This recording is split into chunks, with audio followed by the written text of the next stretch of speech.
एक लड़के के अपने ही गांव की एक लड़की के साथ अवैध संबंध थे।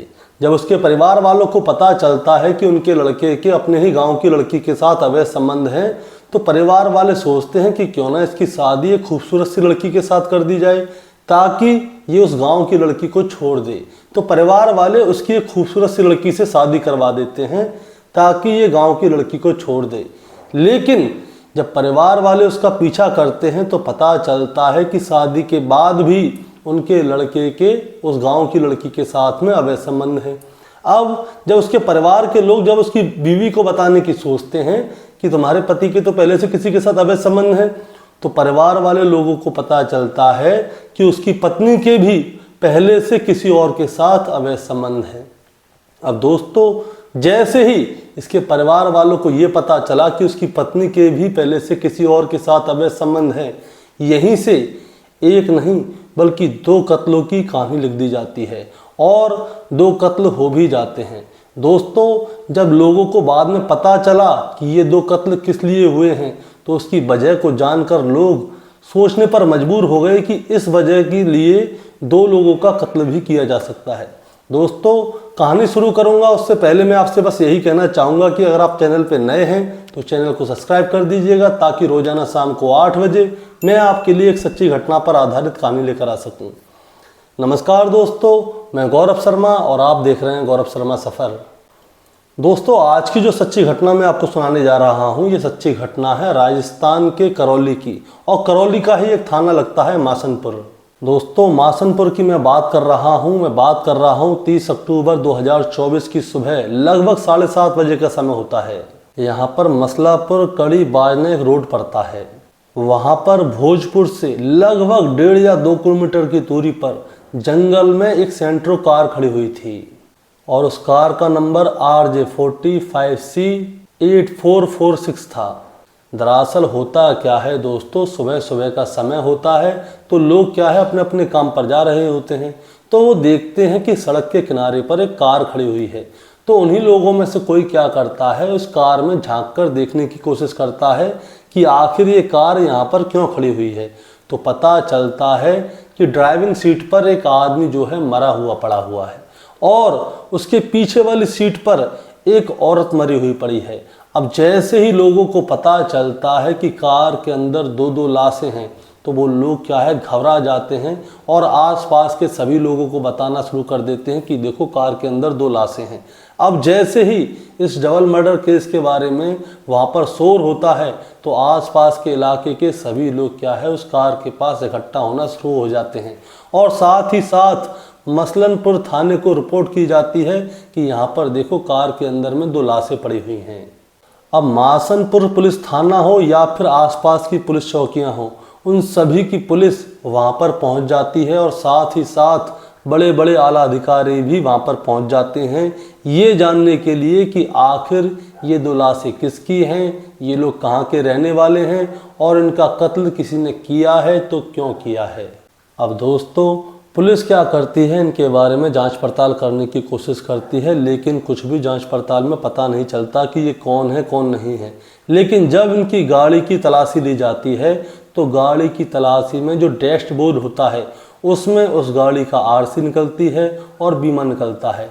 तो पता चलता है कि ये दोनों जो हैं जिनकी हत्या की गई है, ये दोनों पति और पत्नी हैं। इसमें जो पति है उसका नाम विकास होता है और जो पत्नी है उसका नाम दीक्षा होता है। अब दोस्तों, विकास और दीक्षा के बारे में जानकारी ली जाती है तो पता चलता है कि विकास जो है इस कार को मांग कर लेकर आया है और वो इस कार को लेकर दवाई लेने के लिए जा रहा था, लेकिन रास्ते में ही कैला देवी का मंदिर पड़ता है। तो इन लोगों ने प्लानिंग की होगी कि ये लोग कैला देवी के मंदिर जाएं, क्योंकि इनकी गाड़ी में जो है कैला देवी का प्रसाद मिला था पुलिस को। अब दोस्तों, इसके बाद क्या होता है, पुलिस वाले जो हैं इनके घर पे संपर्क करते हैं, उनको खबर देते हैं कि आपका बेटा विकास और आपकी बहू दीक्षा, इन दोनों की किसी ने गोली मारकर हत्या कर दी है। दरअसल ये रहने वाले कहाँ के थे दोस्तों, ये दोनों रहने वाले थे आगरा के। आगरा का थाना लगता है अछनेरा और अछनेरा का ही गांव लगता है सांघा। अब जब इनके गांव में संपर्क किया जाता है तो वहां से जितेंद्र सिंह आते हैं। जितेंद्र सिंह मौके पर पहुंच जाते हैं और साथ में ही एक FIR दर्ज की जाती है। उसके बाद विकास और दीक्षा की जो डेड बॉडी होती है उसको पोस्टमार्टम के लिए भेज दिया जाता है। अब पोस्टमार्टम की रिपोर्ट से पता चलता है कि जो लड़का है विकास, उसको 2 गोलियां मारी गई हैं और जो लड़की है, जो यानी कि विकास की पत्नी, उसको 1 गोली मारी गई है। अब पोस्टमार्टम के बाद में पुलिस बस यही जानने की कोशिश कर रही थी कि आखिर इन दोनों की हत्या किसी ने की तो की क्यों। अब दोस्तों, जब कोई सुराग नहीं मिलता तो पुलिस क्या करती है? पुलिस गाड़ी की अच्छी तरह से तलाशी लेती है और इन दोनों के पास मोबाइल भी थे। तो जब ये गाड़ी की तलाशी ले रही थी पुलिस, तो उसके अंदर उन्हें प्रसाद मिलता है और वो प्रसाद होता है कैला देवी मंदिर का। अब इनके मोबाइलों को चेक किया जाता है कि ये लोग कहाँ पे गए, कोई फ़ोटो खींचे नहीं खींचे, या इन्होंने किसी से बात तो नहीं की, क्या पता किसी ने कोई षड्यंत्र बिछाया हो। तो इनके मोबाइल को अच्छी तरह से जांच पड़ताल करती है पुलिस। तो पता चलता है कि ये लोग कैला देवी मंदिर गए थे, क्योंकि इन दोनों ने एक दूसरे को अपने मोबाइल से फ़ोटो व्हाट्सएप किए थे। अब पुलिस क्या करती है? पुलिस अब जिस जगह पे इनकी गाड़ी पाई गई थी वहाँ से लेके कैला देवी मंदिर तक जितने भी सीसीटीवी कैमरे थे उन सभी की फुटेज निकलवाती है, उन सभी को चेक करवाती है।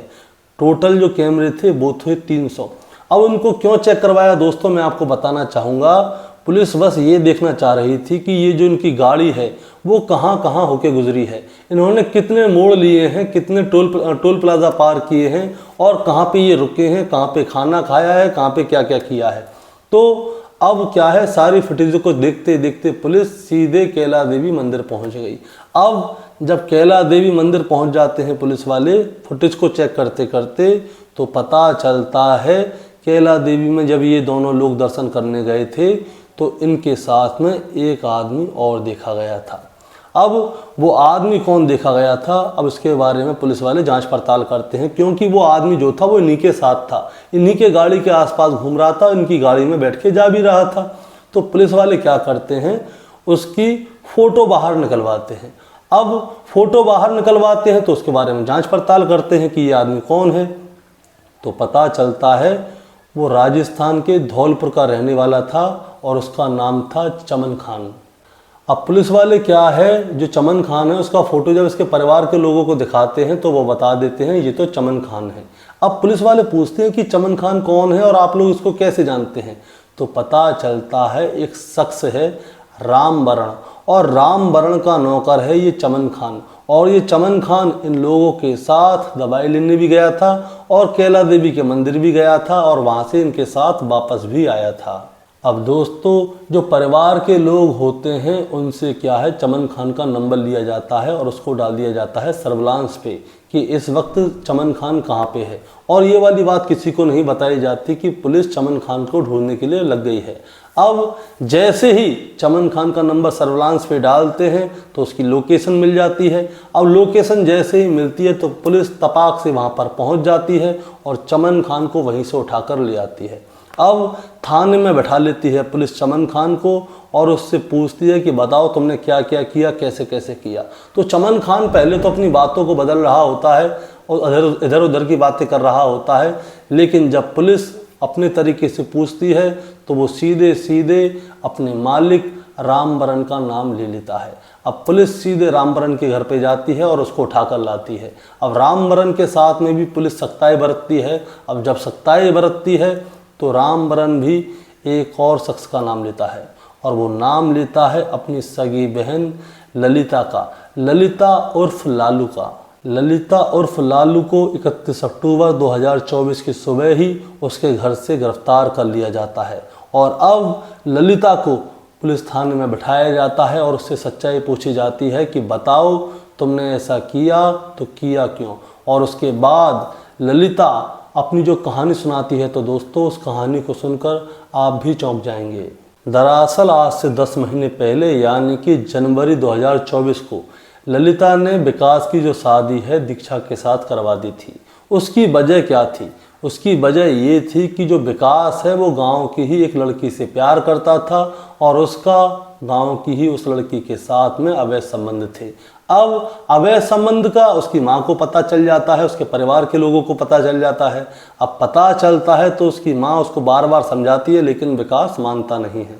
तो उसकी माँ को एक आइडिया आता है, वो सोचती है कि क्यों ना विकास के लिए एक सुंदर सी खूबसूरत सी पत्नी लेकर आई जाए, यानी कि विकास की खूबसूरत सी लड़की के साथ शादी करा दी जाए। अगर विकास के साथ में कोई खूबसूरत सी लड़की होगी तो वो ऑटोमेटिक ही जो गांव की लड़की है उसको छोड़ देगा।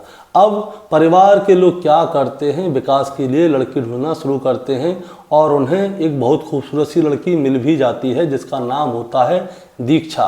अब विकास और दीक्षा की जनवरी 2024 में हो जाती है शादी। अब ये दोनों एक साथ रह रहे थे। परिवार के लोग बड़े खुश थे कि चलो अच्छा है, अब विकास उसको छोड़ देगा, कम से कम इस अपनी बहू के साथ, अपनी पत्नी के साथ खुश रहेगा। लेकिन दोस्तों कहानी यहाँ पर कुछ और मोड़ ले लेती है। दरअसल जो विकास के परिवार के लोग जो हैं विकास के ऊपर नज़र रखते हैं कि ये उस लड़की से मिलता है या नहीं मिलता, तो पता चलता है कि शादी के बाद भी विकास अपनी पुरानी गर्लफ्रेंड जो कि गांव वाली लड़की थी उससे मिला करता था। अब कोई बात नहीं, अब इधर जो उसकी पत्नी है दीक्षा, इसका भी एक यार था, यानी कि शादी से पहले दीक्षा किसी लड़के से प्यार करती थी और शादी के बाद भी उसका अपने पुराने यार के साथ अफेयर था। और एक और बात भाई दोस्तों मैं आपको बताऊंगा जिसे सुनकर आप चौंक जाएंगे। विकास और दीक्षा को एक दूसरे के गर्लफ्रेंड बॉयफ्रेंड के बारे में सब कुछ पता था, यानी कि विकास अपनी पत्नी की स्वेच्छा से अपनी गर्लफ्रेंड के पास जाता था और जो दीक्षा थी वो अपने पति की स्वेच्छा से अपने बॉयफ्रेंड के साथ जाती थी। अब माँ को इन दोनों के बारे में पता चल गया था, यानी कि ललिता देवी को विकास और दीक्षा अपने बेटे और अपनी बहू के बारे में सब कुछ पता चल गया था कि इन दोनों के पहले से ही अवैध संबंध है और आज भी ये अपने अपने आशिकों के साथ में अवैध संबंध बनाते हैं। और कई बार तो ऐसा हुआ था कि जो इनकी माँ है ललिता, उसने अपने बेटे विकास को उसकी गर्लफ्रेंड के साथ में और अपनी बहू दीक्षा को उसके बॉयफ्रेंड के साथ में संबंध बनाते हुए भी देख लिया।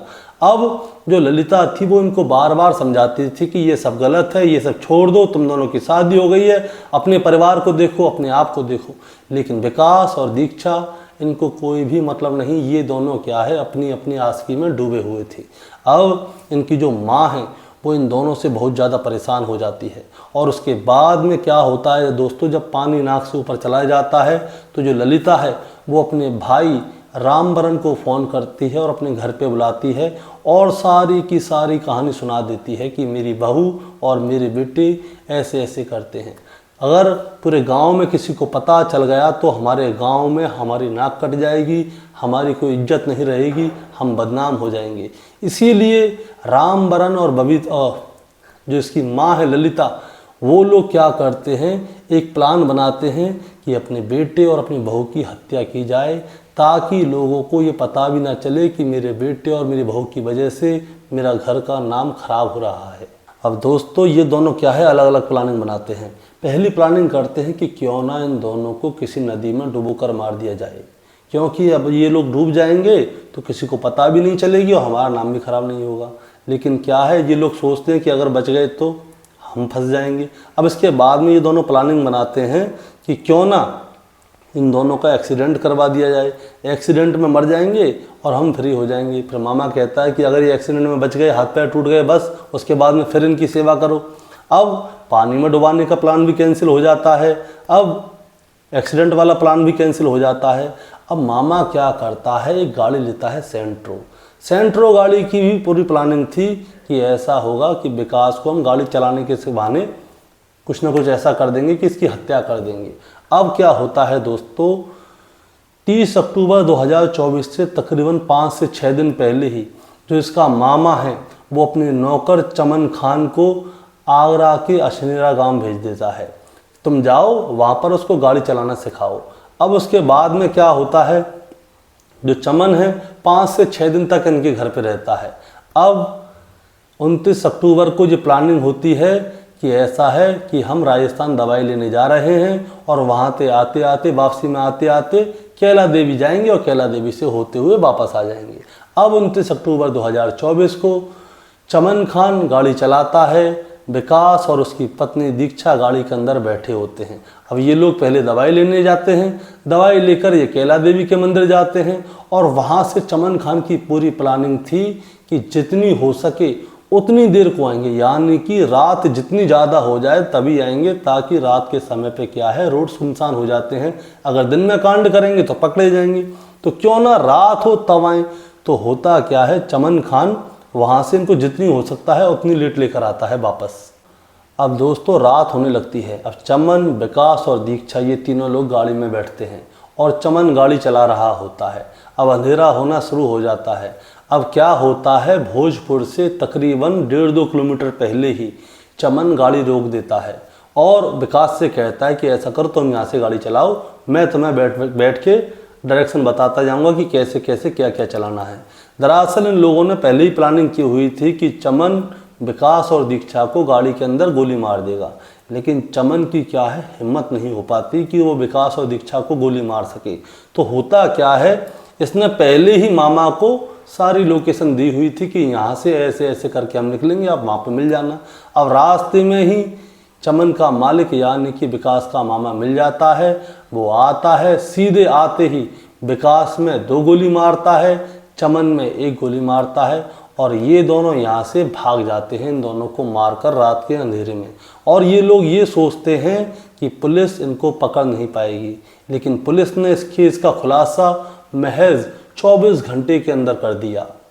और दोस्तों पुलिस ने ना केवल 24 घंटे के अंदर अंदर इस घटनाक्रम का खुलासा किया, बल्कि इन लोगों को यानी तीनों लोगों को, ललिता को, उसके भाई को और उसके नौकर को जेल भी पहुंचा दिया। और इस पूरे घटनाक्रम का खुलासा कैसे किया, खुलासे में दरअसल होता क्या है, जो ललिता थी विकास की माँ, वो पुलिस को अपना गुनाह कबूल कर लेती है और साफ साफ बताती है। वो कहती है कि मेरे बेटे के, मेरे गांव की ही एक लड़की के साथ में अवैध संबंध थे। अब अवैध संबंधों को छुड़ाने के लिए मैंने उसकी एक खूबसूरत सी लड़की के साथ शादी करा दी। अब जिस खूबसूरत लड़की से शादी कराई उसका पहले से एक बॉयफ्रेंड था और ये दोनों एक दूसरे के बारे में अच्छी तरह से जानते थे और ये दोनों अपने अपने प्रेमियों के साथ में शादी के साथ भी अपना संबंध बनाया करते थे। और ये वाली बात मुझे बहुत ज़्यादा बुरी लगा करती थी। मैं नहीं चाहती थी कि पूरे गांव में मेरा बदनामी हो, मेरे परिवार का नाम खराब हो। इसीलिए मैंने अपने बेटे और अपने बहू की अपने भाई से कहकर हत्या करवा दी। अब दोस्तों जैसे ही इस बारे में लोगों को पता चलता है, ना केवल राजस्थान के करौली में बल्कि आगरा में भी शोर हो जाता है कि ललिता देवी ने एक छोटी सी बात के चक्कर में अपने बेटे और बहू की हत्या करवा दी। दरअसल ये बात छोटी नहीं थी, दरअसल विकास और दीक्षा थी, ये दोनों ही गलत थे। अगर ये दोनों पहले किसी से प्यार किया करते थे कोई बात नहीं, बहुत सारे लोग करते हैं, लेकिन शादी के बाद इंसान को सिर्फ अपने पति और अपनी पत्नी के बारे में ही सोचना चाहिए। लेकिन ये दोनों अपने अपने प्रेम में आंख बंद करके लगे हुए थे। और दोस्तों इस कहानी को सुनाने का मतलब आपको परेशान करना या विचलित करना नहीं था, बस आपको बताना था और जताना था। क्योंकि कल जो मैंने कहानी सुनाई थी वहाँ पे एक माँ अपने बेटे की कटी हुई गर्दन को लेकर बिलख रही थी, रो रही थी, क्योंकि एक उसके इकलौते बच्चे की उसकी सामने ही गर्दन काट दी गई थी। और आज की कहानी में एक माँ ने ही अपने बच्चे की हत्या करवा दी। तो आप ही बताइए दोस्तों, आखिर ये दुनिया संसार जा रहा है तो किस दिशा में जा रहा है। एक और बात, अगर आप चैनल पे नए हैं तो चैनल को तुरंत सब्सक्राइब कर दीजिएगा, वीडियो को लाइक कर दीजिएगा, ताकि रोजाना शाम को 8 बजे मैं आपके लिए एक सच्ची घटना की आधारित कहानी लेकर आ सकूं। नमस्कार।